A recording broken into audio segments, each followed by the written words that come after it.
আসসালামু আলাইকুম। রাবিয়াস কিচেন থেকে সবাইকে অনেক অনেক শুভেচ্ছা। আশা করছি সবাই ভালো আছেন। আজ আমি আপনাদেরকে তৈরি করে দেখাবো নাস্তার আইটেম পটেটো নাগেটস। এটা খুবই অল্প উপকরণ এবং চটজলদি বানানো যায়, আর খেতে কিন্তু অসাধারণ। আমি আমার স্টাইলে বানিয়েছি।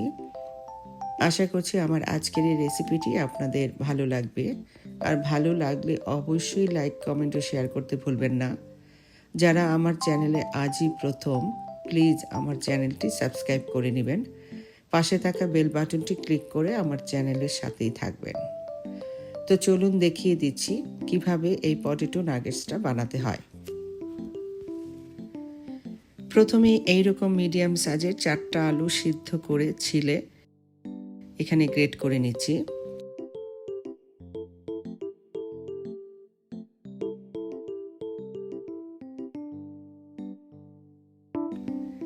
এবার এর সাথে 2 কোয়া রসুন ও এরকম 1 পিস আদা গ্রেট করে দিচ্ছি।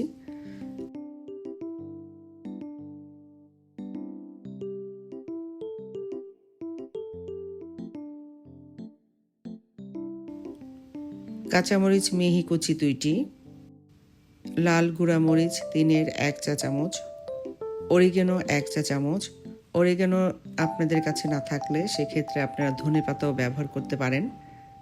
আর দিয়ে দিচ্ছি গোলমরিচ আধা চা চামচের মতো।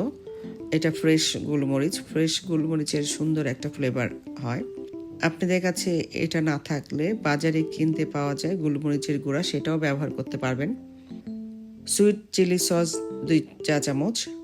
এই চিলি সসটা আমার নিজের তৈরি, আমি নিচে ডেসক্রিপশন বক্সে দিয়ে দিব, আপনারা চাইলে সেখান থেকে দেখে নিতে পারেন। লবণ পরিমাণ মতো, মিন্ট সস সামান্য। এই মিন্ট সসটা আপনাদের কাছে না থাকলে ফ্রেশ পুদিনা পাতাও দিতে পারেন। ব্রেড কাম দিচ্ছি 1 কাপের মতো, এটা কম বেশিও লাগতে পারে। ব্রেড কামের সহজ একটা রেসিপি আমার চ্যানেলে দেওয়া আছে, আমি নিচে ডেসক্রিপশন বক্সে দিয়ে দিব, আপনারা চাইলে সেখান থেকে দেখে নিতে পারেন। এবার সবগুলো একসাথে মেখে নিচ্ছি। আর দিব একটা ডিম, সাথে 4 চা চামচ কর্নফ্লাওয়ার। কর্নফ্লাওয়ারটা বাইন্ডিংয়ের কাজ করবে। এবার সবগুলোকে ভালো করে মেখে নিচ্ছি। ভালো করে মথা হয়ে গেছে, একেবারে রুটির ডোয়ের মতো হবে। এবার সামান্য ঘি দিয়ে মেখে নিব। ঘিয়ের বদলে আপনারা তেলও ব্যবহার করতে পারেন, তবে ঘি দিলে ফ্লেভারটা খুব ভালো লাগে।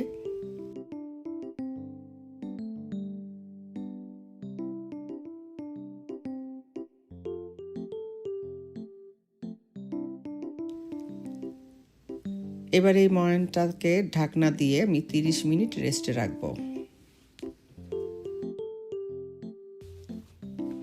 30 মিনিট হয়ে গেছে।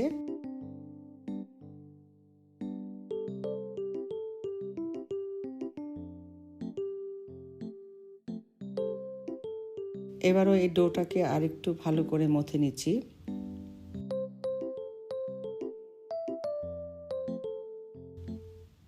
এবং এটাকে 4 ভাগে ভাগ করব।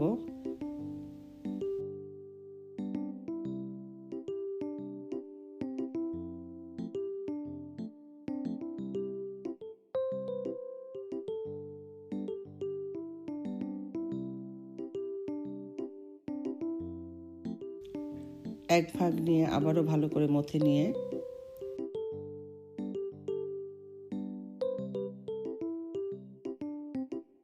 লম্বা লতির মতো তৈরি করে নিচ্ছি।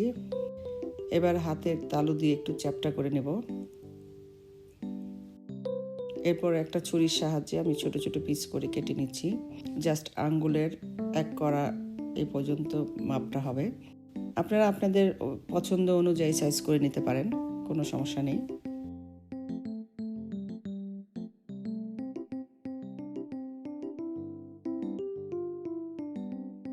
এভাবে সবগুলো আমি তৈরি করে নেব।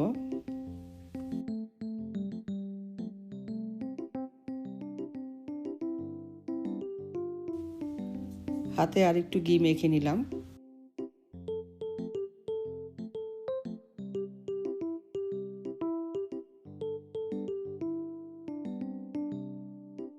এবং ছুরিতেও একটু ঘি মেখে নিচ্ছি যাতে কাটতে সুবিধা হয়।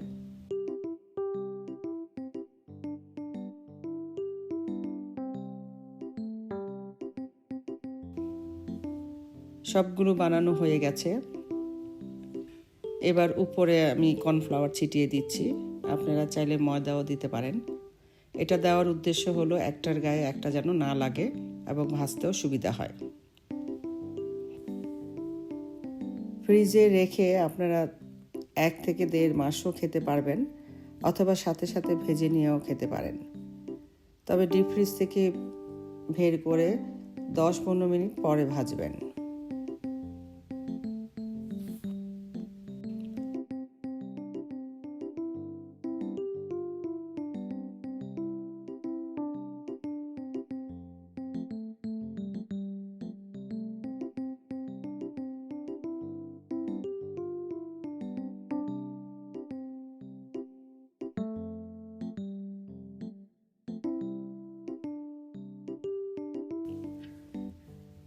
ফ্রিজ থেকে বের করে নিয়ে আসলাম ভাজার জন্যে।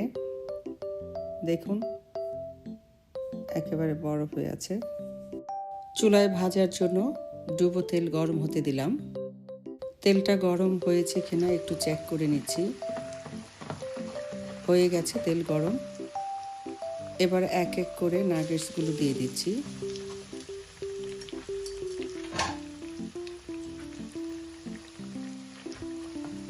সুবিধার জন্য চামচের মধ্যে অনেকগুলো একসাথে নিয়ে তেলে ছেড়ে দিচ্ছি।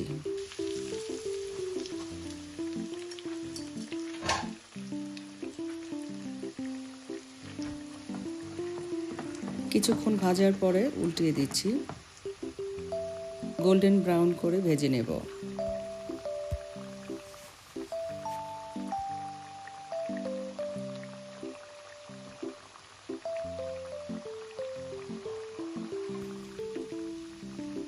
অনেকটাই গোল্ডেন ব্রাউন হয়ে গেছে। এবার একটা স্ট্রেনারের সাহায্যে তেল ছেঁকে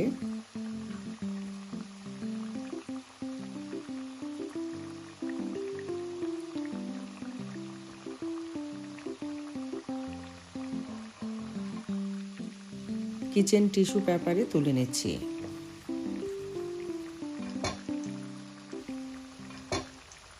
এবার বাকিগুলোও আমি একইভাবে ভেজে নেব।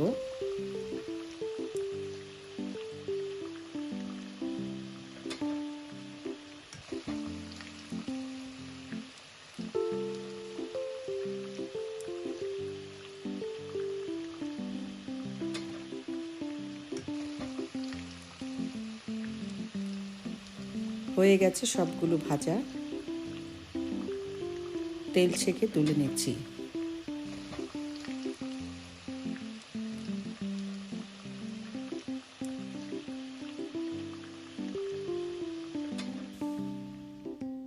হয়ে গেছে আমার পটেটো নাগেটস ভাজা।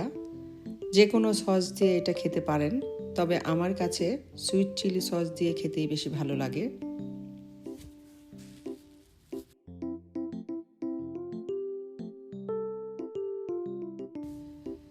এই পটেটো নাগেটস বেশি করে বানিয়ে আপনারা ফ্রোজেন করে অনেক দিন খেতে পারবেন। বিশেষ করে বাচ্চাদের জন্য তো খুবই পছন্দের। এছাড়াও চায়ের সাথে কিংবা বিকালের নাস্তা অথবা মেহমানদারিতেও একটা আইটেম হিসাবে এটা দিতে পারেন। তো আশা করছি আমার আজকের এই রেসিপিটি আপনাদের অনেক উপকারে আসবে এবং ভালো লাগবে। আর ভালো লাগলে অবশ্যই লাইক, কমেন্ট ও শেয়ার করতে ভুলবেন না। এরকম আরও মজার মজার রেসিপি পেতে হলে আমার চ্যানেলটি সাবস্ক্রাইব করে নেবেন এবং পাশে থাকা বেল বাটনটি ক্লিক করে আমার চ্যানেলের সাথেই থাকবেন। আপনারা অনেক ভালো থাকবেন, আমার জন্য দোয়া করবেন। আল্লাহ হাফেজ।